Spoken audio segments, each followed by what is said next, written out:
Oh, hello, hello. This is Tom from Tom and Ruth Philippine Adventures. Today I want to talk about something. Do you leave the seat up or do you leave the seat down in the CR? That's the big question of the day. Hope you enjoyed the video.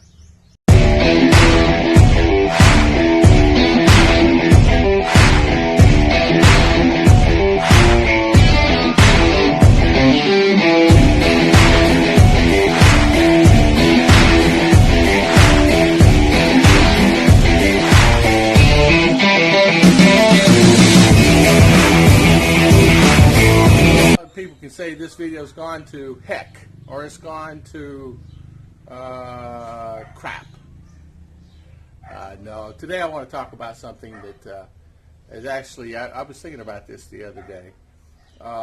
When I first arrived here in the Philippines, one of the things that I actually noticed more than anything else was the difference in the structure of the family, the structure of the culture, the group, the family bonding, the family culture here is a lot different than it is in the U.S. What I mean about that is this. From my past, I can only speak, I'm no expert, but I can only speak about my past. I was out in the garage checking on some things, but make sure there's no snakes. No, I'm kidding. My past is, we've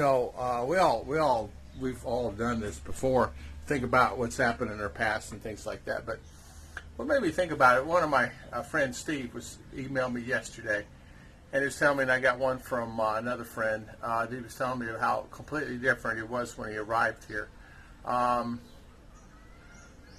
He's been here since he got here in March, actually last week of February, 1st of March, before all the lockdown. And he needs to get back to U.S., and he really can't get back to U.S., but I had thought about this. The ladies here are completely different. The women here are really completely different than what I was accustomed to in the past. I'm not saying they're good or bad or better.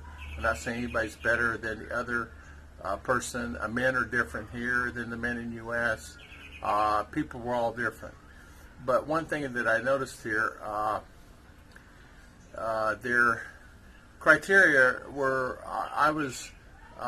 before my past, this criteria was I need to meet these particular expectations to be able to date someone, or I needed to make sure that I had this much money in the bank before I could even get with someone, or I had to have all these things. And I necessarily was never the type of person that I needed all these things, a list of things what I was looking for. I was looking for somebody who's Christian, and I was looking for somebody who's family oriented, and that's really my two aspects that I was looking for. And that's a big broad.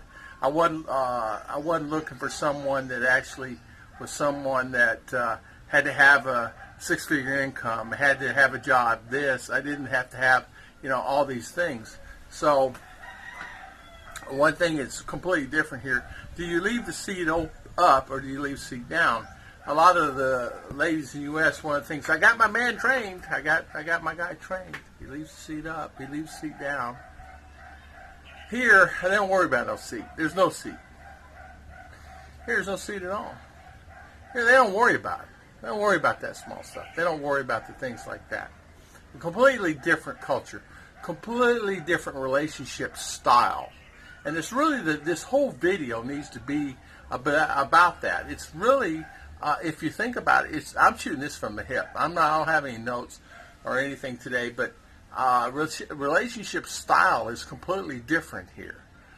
Men and women, men wanting to come to find a lady, ladies coming to find a man, and there are ladies here that's here from all over the world that are trying to find a man the same way.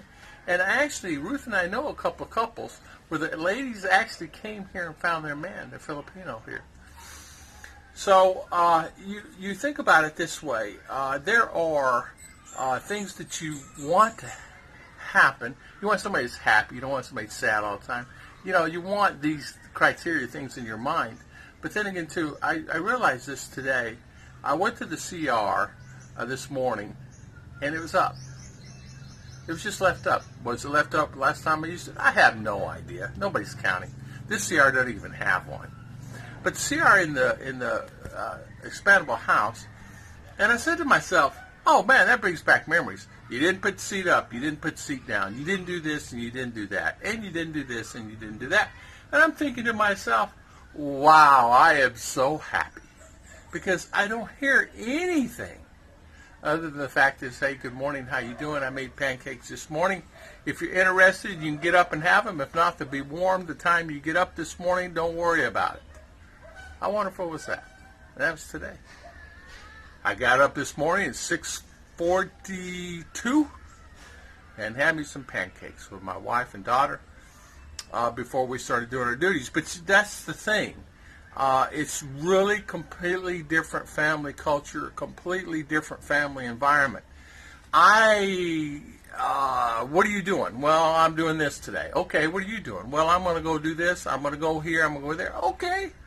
So that's what we do. We're not in the arena where I was sitting in the U.S. and I'm saying to myself, I just met the wrong people all the way around. For me, in the U.S., I just met completely wrong people all the way around. Until I came here and I met the one that I am happiest with. I know that I will be here in the U.S. and wherever we decide to travel. We've actually talked to some friends and family. We're planning that time, whenever that would be, next year, year after, heading to the U.S. The thing that I want to say more than anything else here, for me, this is for me talking. The culture itself, the culture for me it is a culture of loving, caring, and giving. They don't really worry about the small stuff. Jealousy is an issue a lot of times with a lot of relationships, which is understandable. But if they love you, they love you. And what I mean by that is they just don't throw you away. You won't find your clothes or your shoes or anything outside the door of the house you're actually paying for. They don't do that. I've not heard of anybody doing that. And I've been here for 5 years. I've not seen that. Not heard anybody doing that. I've heard of people getting taken advantage of, yes.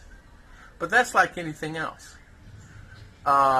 But I just was thinking about that this morning. Do you leave the seat up or do you sit down? Or who doesn't care if you leave it up? And that's one thing I used to say to myself. Who cares if the seat's up and down? You put it down, you're too lazy to put the seat down, so it's up, who cares? But that's what relationships a lot of times were about for me, personally, in U.S. And I go back and I'm thinking about that and what I had in there, what I've dealt with and what I'm doing now. And I can really look back and look at it, how different it is there compared to it is for me here. Of course, I'm not stressed running up and down the highway trying to make a living and things of that nature. How can I say this without being rude? Trying to make sure everybody's happy financially. Right? I am the only one with my two girls I have to be responsible for. I don't have to make no $100,000 a year to maintain some social society, the new cars and the new house. When I cut the cord with all of that and I lived in the RV, I was happy. Went into a house and left the house, went in an apartment, then went in an apartment, went in an RV, because I wanted the simplicity of lifestyle. Here, I love it here. I am just saying that the guys that are coming here, I can understand 100%. And ladies may get upset at me in the U.S. for saying this, and I do get some emails from some ladies. But I'm just saying, and the men are the same in U.S. The expectations must have a body, a 10, must have this, must have this, must have this, must have this. The men are exactly the same. So a woman could actually come here and find a wonderful, caring husband and a loving fiance or a loving boyfriend in the same instance that a man can come here for a woman. And that is really important things to think about. A woman can do the same. A woman can come find here. She doesn't have to have a body of a 10. She doesn't have to have all the things that they want, the little waist and the big butt and the big breasts and whatever. Here you can just be yourself and just a loving, caring person, and you don't have to have these lists. And if you look to the heart anyway in anybody, you'll find someone. It's only outside, it's inside what counts, right? So I was thinking about that the other day. Even here, somebody, a lot of times you don't really know who you are until you get a certain part or style in your life. And what I mean by that, your age. I didn't know who I really was until I was 25, and I still didn't know. I didn't start drinking until I was 25, and I'm talking having a cold beer. Did I have them at 18, 19, 20? Of course I did, but I'm talking about sitting down, having a cold beer, relaxation, and having experienced a little bit of relaxation because I always had to work and work hard. And I think everybody depends on the current situation. There's so many guys trying to come here for that, and I get people asking me, okay, now, if I come here, can I do this? How much does it cost? That's the most important thing people are asking me. Can I come here on this particular type of income? You can come here on any income. Any income. If you're making $1,000 a month, you can come here and live on it. People will tell me you can't. Prove it. If I can live in the U.S. on $1,000 a month and live very well, you can do it here. The naysayers will tell you that. There's a guy who did a video. I lived $550 a month the last year since I've been here in the Philippines. And it has over 100 million views.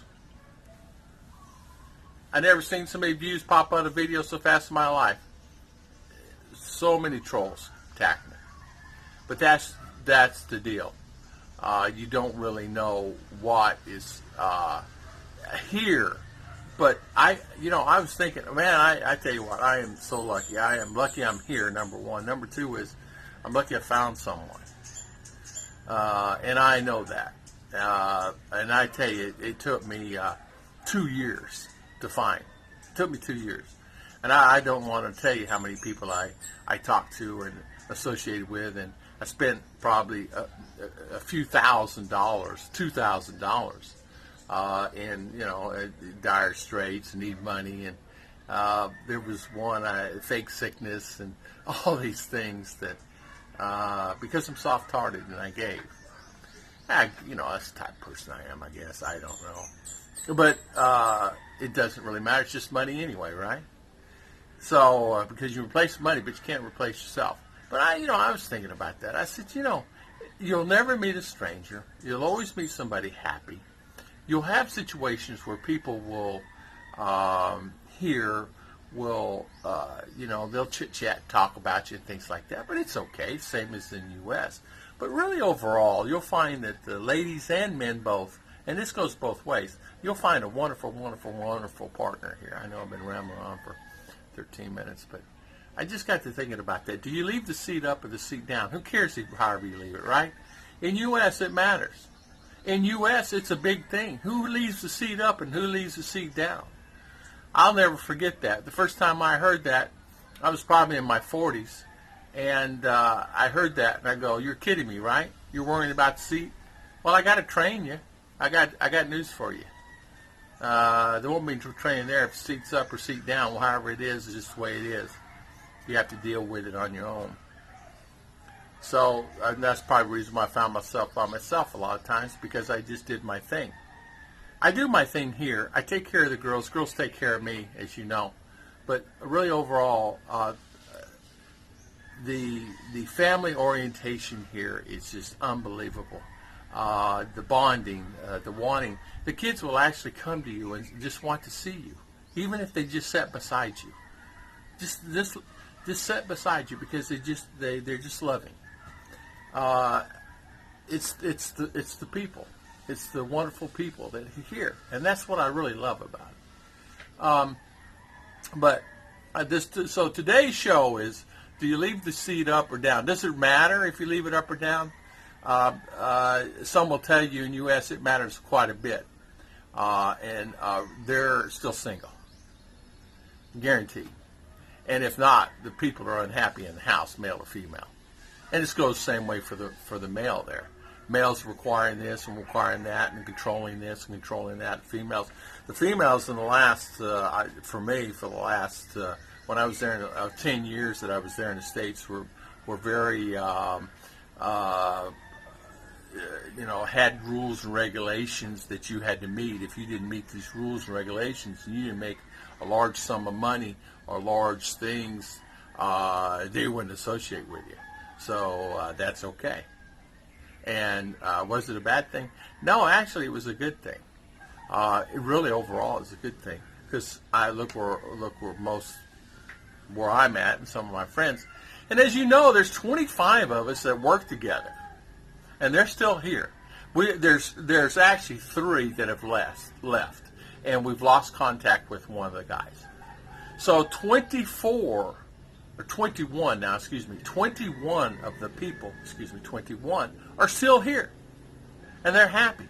We actually work together in a job, and they filtered. I mean, they're all over the place. Naga, Ilo, Baguio. I guess 2 in Baguio now. And they're scattered, and we talk. We actually sometimes will have a phone call. We're not like, we used to have them regular. Now it's, hit or miss. So if I need any information on what's going on in Cotabato or Davao or Naga or Iloilo or Bohol, all I have to do is send an email. But we keep in contact. They're on my streams. They come on my streams. A lot of people don't know who they are, but they're on my streams. Assume names, things like that. Joke with me. Some come on as trolls. So just to give me a heck. I mean, I already know who they are. Where the words are teasing me, they send me an email. That was me. I know it was you. But also my buddy Mark King sent me a video, and he really brought it to light also. There was a lady who did a video on this, and she was actually talking about, and this lady was talking about the other ladies. And she's a matchmaker counselor. She actually matches couples, matches men and women together to couples. And that's what she does. And she's done it for years for a living. And she says, what is going on with the women here in the U.S. now with the requirements? Now they're stating that the man has to have this. And if you don't have this, I'm not going to get together with him. Well, guess what? She says, you're going to be by yourself. I should put the link of that video on there. Mr. Mark King sent that to me. But it's really great information sometimes that, I actually forgot about that the other day till I go in the bathroom. The lid was up. I go, well, okay, was that for me, or did I leave it up last time I was in there? Who cares? But it made me think how many times in my past that has actually been said to me. Boy, was I with the wrong person or what? You left the lid up. It is not down. Oh, it matters that much? Huh. Why? I have no idea. You're too lazy to move a lid? I'm working 90 hours a week. You're too lazy to move a lid? A lot of people get mad at me for this, but I tell you what, I'm sitting there going, wow. Thank the Lord. Because every day is a blessing that you have, and you really do have to cherish it. I've been going on 20 minutes, but I don't know. That hit me today. And so if you really think about it, there are friends of mine here. Things aren't rosy all the time with everybody. Things aren't fancy dancing with me and Ruth. We have our times. We'll argue a little, but not arguing yelling or not arguing in a bad way. Well, you said you did this. Well, I didn't do it. Well, you said you were going to do it. Like that. Simple thing. It's never anything. I mean, we've had 3 arguments in 5 years. And really 2 was over the internet. And the other one was over my hair because she colored it red or green or yellow. I don't know which time. It's one of those. Because I don't count, she don't count. We decided never count. He shouldn't count on anything anyway, right? But as I'm rambling on here for 20 minutes, I just had to talk about that. Thank you very much, and thank you very much for watching.